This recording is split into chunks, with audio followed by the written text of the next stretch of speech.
일본은 받아들이기 어렵지만 대통령의 큰 뜻이 있을 것이다. 아니다. 이건 선을 넘었다. 이거는 좌시할 수 없다. 의견을 청취해 보도록 하겠습니다. 뭐 압도적이네요. 강준욱 비서관 관련해서는 정말 저희도 할 말이 좀 많네요. 그죠? 네. 오마이뉴스. 내란 옹호 강준욱 비서관 국민께 사퇴한 선그어.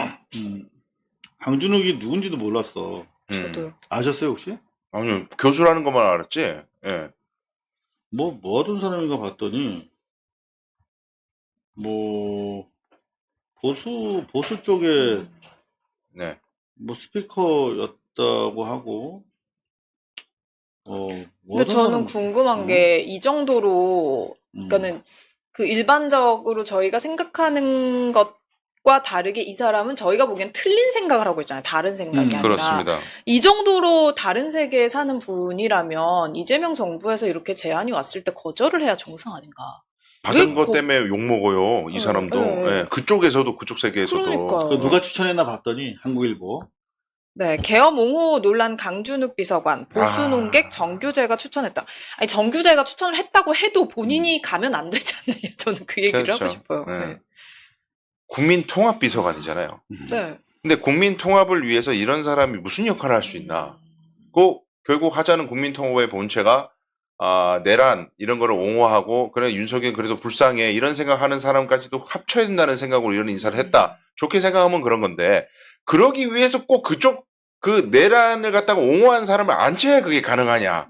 저는 이 의문이 있다는 거예요. 다른 좋은 사람도 그러니까 많은데. 정확하게 요 선수가 책을 냈대요. 책을. 네. 근데 올해 나온 책인데 이렇게 얘기했답니다. 올해 펴낸 저서인데 네, 12.3 비상계엄에 대해서 민주적 폭거에 항거한 비민주적 방식의 저항이라고 옹호를 하고 윤석열에 대해서는 국민에게 상황의 답답함과 막막함을 알리는 방식으로 계엄을 선택한 것이라고 두둔한 것으로 들어갔다. 아니 그러면은 윤어게인으로 가셔야지 왜 그렇죠. 이재명 정부에 그거는 계시죠? 아주 본질적으로 이제 우리는 이제 내란 세력 청산을 시대 정신으로 하는 개혁 정부를 뽑았고 우리 시대 정신이 내란 청산이라고 할 때 적어도 우리의 통합 대상은 내란 세력은 아닌 거 아닌가? 그렇죠. 예. 라고 우리는 이제 생각을 하고 있는데 이런 그 내란에 대한 인식, 민주적 폭거에 의한 저항이고 우리가 폭거를 했다는 거지. 우리가. 의회 폭거라는 거예요. 우리 국민들과 민주당이 폭거를 한 거고 야당이. 그리고 답답하고 막막한 것을 알리기 위해서 계엄 선택했다. 이게 소위 말하면 계몽령 아니야. 그렇죠. 예. 계몽하려고. 대놓고 민주당이 빨갱이 집단이라고 그랬어요. 이 사람 입에서 그 얘기가 나왔어요. 예. 자, 뭐 영상으로 한번 좀 봅시다. 진짜 그랬나? 진짜 그랬을까? 사실은 저는 자, 이게 건국 파운딩 파더들이 그 천재 같은 사람들이 인류 역사 사용에 없는 제도를 발명한 거잖아요. 내가 통역 안 되는데 네가 무슨 소리냐 이랬다면 이렇게 이야기하는 그런 친구도 있고 아직도 그렇긴 해요. 그럼에도 불구하고 사실은 이런 버틸 수 있는 시스템이 돼 있는 거는 잘 영상에 비해서 오디오 상태가 안 좋아가지고 좀 그렇습니다만은 민주당을 빨갱이라고 얘기하고 있어요. 맞습니다. 네? 정의당, 민주당, 빨갱이다. 네네. 네, 그렇게 규정하고 있어요. 근데 이런 게 그냥 팩트, 어떤 특정 팩트에 대한 그 단일한 어떤 착오, 인식 오류, 뭐 모르겠는데 생각 자체가 이런 거야, 이 사람은. 그러면 이 사람이 단지 사과했다는 이유로 이 사람 이제 앞으로 이 사람이 잘할 거다라고 하는 게 가능한 인식인가? 이게 청와대 입장이 나왔습니다. 대통령실 강준욱 과거 발언 사과, 진정성과 통합 의지 고려해 임명. 대통령이 알았다는 거예요. 어느 정도. 정확하게는 보고를 못 받았겠지만 저 선수가 극우에 해당되는 생각을 가진 선수임에도 불구하고 지금 정규재 옹의 추천으로 인선을 했다는 건데. 근데 이게요, 진정성이라는 단어를 함부로 쓰면 안 되는 것이요. 지금 사과 내용이 이렇습니다. 내 과거의 글 때문에 상처받았을 국민들께 사과드린다. 이렇게만 이야기를 하고 있는데 사과 그렇게 하면 안 되는 거고 자기 생각이 바뀌었는지를 국민들 앞에서 인증을 해야 돼요. 윤석열이 한 행동이 내란 범죄가 맞다. 이 부분을 자기가 생각이 바뀌었다는 걸 명확하게 밝히고 얘기를 일단 해야 되는 거고 그건 잘못됐고 계엄을 하면 안 되는 거고 다시 우리 역사에 그런 일이 반복되면 안 되는 거고 윤석열은 어미 내란 수괴로 처벌받아야 되는 게 맞다. 과거에 나는 한낱 한자리 탐해보려고 혹은 존재감을 세우려고 혹은 경도된 색깔론에 내가 빠져가지고 민주당이 너무 믿다 보니까 내가 그런 얘기를 했었는데 지나서 내가 생각해보니 아무리 내가 그런 이념적 패러다임을 가지고 있다고 해도 내란을 옹호하는 건 정말 잘못됐다. 내가 그 부분은 사죄드린다. 이렇게 정확하게 내용을 얘기하면서 사과해야 되는 거지. 상처 줘서 죄송하다 이렇게 끝나는 게 무슨 진정성이 있어요. 저는 제가 아까 영상 다시 한번 좀 찾아봐 드릴게요. 이게 제가 주목한 부분은 이 사람이 가지고 있는 생각이 원데이 투데이에 축적된 생각이 아니야. 응? 되게 오랜 확신의 과정을 통해서 적어도 한 20년 정도 이상을 유지해온 생각이야. 그걸 어떻게 알 수 있냐면 자기가 극우 스피커로 활동하게 된 계기를 물어보니까 뭐라고 얘기하냐면 노무현을 얘기합니다. 노무현. 잠깐 볼게요.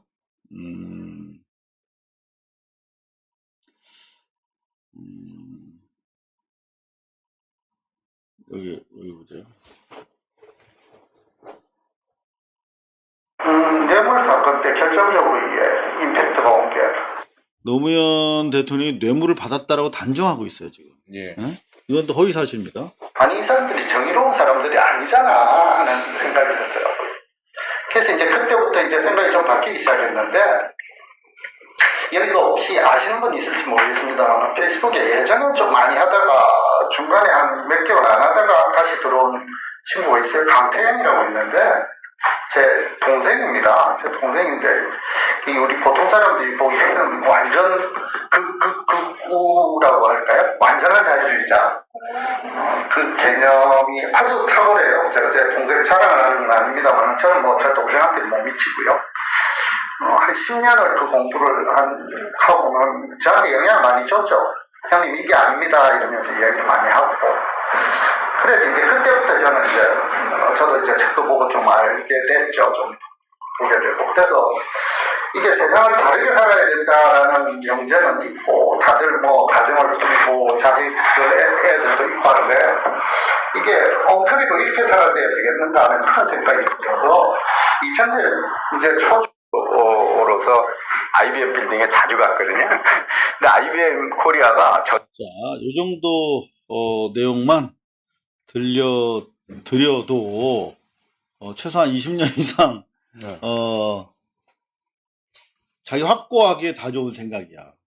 이게 그냥 아까 말씀하신 것처럼 추상적인 사과 한마디로 클리어가 될 수 있는 사안인가. 그리고 이런 분이 어떻게 국민 통합의 어떤 헤게모니를 가지고 있을 수 있는가. 예. 일단 우리가 통합이 안 되는데. 그렇죠. 그리고 뭐 자꾸 일각에서는 어쨌든 이재명 대통령이 인재를 보는 눈이 있는데 그거 모르겠냐? 다 노림수가 있고 EJ 하려는 거 아니야?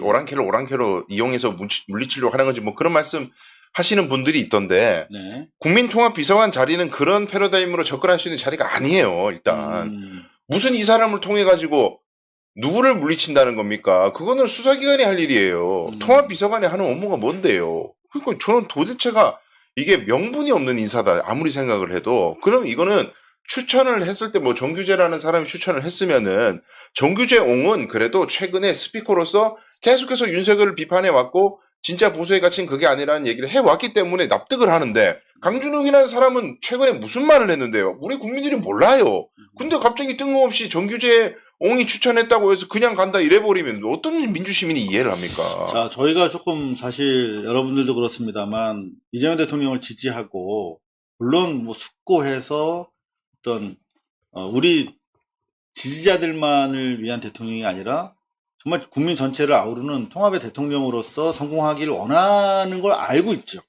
그럼에도 불구하고 참 수긍하기가 좀 쉽지 않다는 생각이 드는데 여러분들 한번 의견을 한번 공유를 해봐 주시면 좋겠습니다. 1번 대통령의 뜻이 있을 것이다. 받아들이기 어렵다 하더라도 우리가 최대한 이해를 하려고 노력하자 라고 하는 부분은 1번으로 해주시고요. 아니다. 아무리 그래도 선을 넘었다. 이건 안 된다. 이를테면 뉴시스에 따르면 네, 이현주 계엄 옹호 논란 강준욱의 스스로 거취를 선 넘은 것이다. 이건 아무리 그래도 선을 넘었다. 스스로 거취를 밝히는 게 맞다 하는 생각을 하는 분들 2번. 네. 1번은 받아들이기 어렵지만 대통령의 큰 뜻이 있을 것이다. 대통령으로서. 아니다. 이건 선을 넘었다. 이거는 좌시할 수 없다. 하는 2번과 1번 여러분들 한번 의견을 청취해 보도록 하겠습니다. 뭐 압도적이네요. 사실 윤석열도 1번이 자기가- 한 번도 안 계세요? 아니, 아까 전에 많이 초반에 나왔었어요. 초반에. 예. 이기쁨님, 외로운 촌뜨기님, 야 거의 소수네. 독도 지킴이님. 윤석열도 문재인 정부 때 이제 자기가 검찰 개혁 하겠다라고 하면서 작정하고 속이고 들어와 앉지 않았습니까? 자리 욕심에 그런 사람은 진짜 근데 또 어떤 조심해야 되지 분들은 않나. 저한테 SNS에서 저도 고민스럽다. 이해 납득이 안 된다. 했더니 개인적으로 김한길을 생각해 보라는 거야. 김한길이 국민소통위원회 예. 위원장이었어요. 그러니까 역할이 좀 비슷한 거지. 국민통합위원회와 국민통합비서관이라 비슷한 역할을 아마 주문할 건데. 그럼 김한길이 그러면 어떤 역할을 했나? 봤어요? 고민을 해봤어. 네. 그래. 저쪽에서도 강준욱에 대해서 우리가 납득하기 어려운 것처럼 윤석열이 김한길을 위원장 시켰을 때 납득하기 어려웠겠네라는 생각이 일흥 딱 들긴 들었어. 근데 한번 내면적으로 생각해 보니까 다르잖아. 상황이. 지금은 전혀 다르죠. 예. 전혀 다르지. 예. 이거는 동질 비교가 안 되잖아요. 그러니까 진영의 문제가 아니에요. 그러니까 이 사람이 저쪽 진영이 있었다는 얘기가 하는 게 아니라 지금 내란 행위에 대해서 잘못된 인식을 가지고 있다는 걸 책으로 공표한 사람인데 그건 뭐 국민의힘 지지한다 이런 차원의 얘기가 아니고 그냥 술 먹고 그냥 객담으로 한 말이 아니야. 책으로 출간을 했다니까. 이거는 민주적 기본질서 범위 밖에 있는 사람이라고요. 근데 그 밖에 있다가 정신이 돌아와서 안으로 돌아왔는지를 우리 국민들은 전혀 모르는데 그냥 떡하니 갑자기 임명하면서 미안해요. 옛날에 내가 잘못했죠. 약 올리는 것처럼 저는 들려요. 근데 저는 그렇게 생각합니다. 국민 소통이라는 게 대통령으로서 자기를 지지하지 않은 사람들에 대한 그들과의 소통, 확장성 이른바 또 중요하지만 진정한 소통은 우리 내란 극복을 요구하는 지지자들과의 소통이 일단 가장 우선돼야 되는 소통 아닐까요? 맞습니다. 그리고 그걸 외면하시지 않으리라고 믿습니다. 그리고 또 하나의 소통은 역사와의 소통. 네. 그리고 어떤 그 구체적인 여러 가지 뭐 지역적 문제라든가 이런 현안과의 소통. 그런 것들을 종합적으로 국민 소통이라고 한다면 오히려 진짜 그 가장 보편적인 합리적인 생각을 넘어서서 우리 국민들이 뭔가 좀 이렇게 좀 존중하고 네. 따를 만한 유시민 정도 되는 사람, 뭐 그렇게 훌륭한 분이 뭐 비서관급으로 존재하기는 어렵겠습니다만 유시민 정도가 만약 국민소통위원장이야. 그러면 소통 좀 되겠네. 우리도 소통시켜주고 상대편도 무장해제시킬 수 있겠네.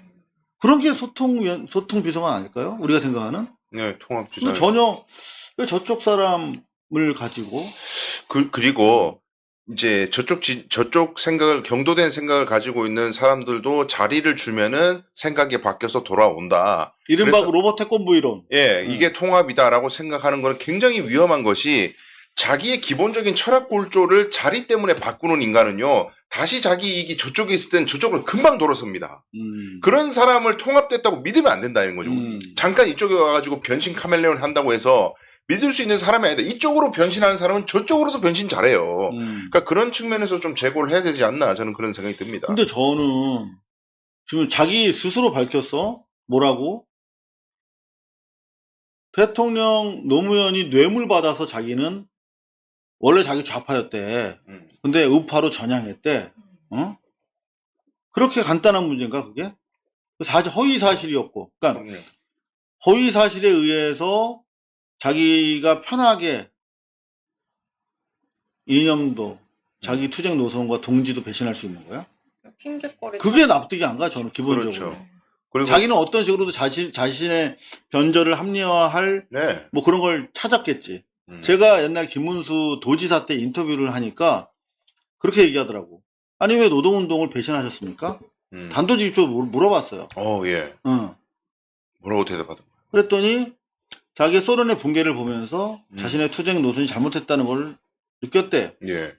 사실 소련의 붕괴는 뭐라고 토닥이 되게 어려운 세계사적 전환이기 때문에 더 이상 내가 안 물어봤어요. 당신은 그렇게 보셨냐고. 근데 노무현이 뇌물 받아서 사실도 아닌 거 가지고 네. 핵 바꿨어? 그건 기본적으로 자신도 아마 납득이 안 될 거예요. 그건. 거짓말인 거지. 네. 뭐가 있었겠지.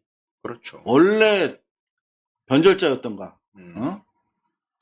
그런 왔다 갔다 하는 사람조차 그냥 타이밍 좋게 잘 이용하고 배신하기 전에 없애면 되고 뭐 자르면 된다 이렇게 쉽게 이야기하는 사람도 있습니다 요즘에. 근데요 이재명 대통령께서 아무리 훌륭하시더라도 인간의 내면까지 다 꿰뚫어보는 전지전능한 신이 될 수는 없어요. 그렇잖아요. 그러니까 미연에 그런 위험이 있다면은 다른 훌륭한 사람이 없다면은 뭐 모르겠는데 사람이 많이 있잖아요. 인재풀이 얼마나 넓습니까? 두문불출이라는 말의 어원에 대해서 혹시 들어보셨어요? 아니요. 문을 걸어 잠그고 밖에 나가지 않는다. 두문불출. 예. 옛날에 이성계가 역성혁명을 했어. 예. 이성계의 조선 건국은 진짜 완전히 그냥 패러다임 완전 시프트지. 완전 변화된 거지. 그러니까 고려 충신들은 조선의 그 신하가 될 수 없는 거지. 예. 그렇죠. 그래가지고 이성계가 그 전에 이제 소위 말하면 대통령 이재명 대통령처럼 탕평으로 이거를 하려고 했던 거지. 통합을 하려고. 그래서 찾아봤더니 개성에 있는 두문동이라고 하는데 다 모여 있더라는 거야. 그래가지고 요거 약간 야사가 플러스된 겁니다. 그래서 이성계가 야 니네 이제 세상이 변했다. 이제 시대 정신은 이제 조선이다 말이야. 함께 할 자들 나와라. 아무도 안 나왔다는 거야. 그래서 어쩔 수 없이 불을 놨대. 어허. 근데 안 나왔대. 이야. 다 타 죽었대. 두문에서 불출한 거야. 나오지 않은 거야. 근데 딱 한 사람이 나왔대. 누굽니까? 황희였대, 황희. 황희정승? 우와. 자, 그렇게 어떻게든 지난 정권의 사람이라도 써서 뭔가 새로운 정권의 힘을 보태려고 한 거 아니냐라고 누가 나한테 또 보내줬어. 하도 내가 이걸 보내줬어. 이재명 대통령을 이해하자라는 취지로.